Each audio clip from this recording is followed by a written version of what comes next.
It seems like former US President Donald Trump just realized that NATO nations, his so-called allies, have been secretly buying oil from Russia.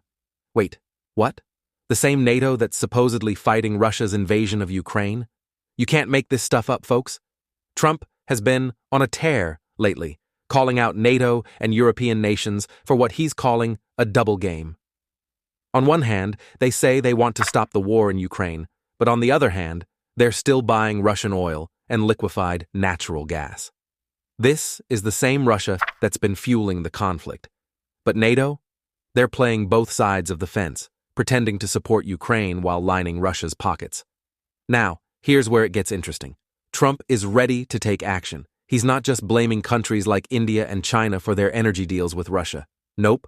He's targeting the enemy nations in NATO, the ones who want to stop Russia but keep buying Russian oil. He says, "I'm willing to stop all trade with Russia, starting with NATO, because if you want to stop the war, you can't be funding it at the same time." But the reality is, some NATO countries like Turkey, Hungary, and Slovakia are still buying a lot of Russian oil, directly or indirectly.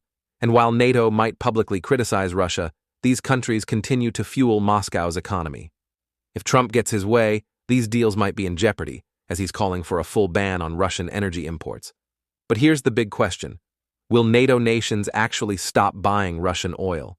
It's one thing to publicly denounce Russia, but will countries like Turkey, Hungary, and Slovakia, who are heavily dependent on Russian energy, actually cut ties?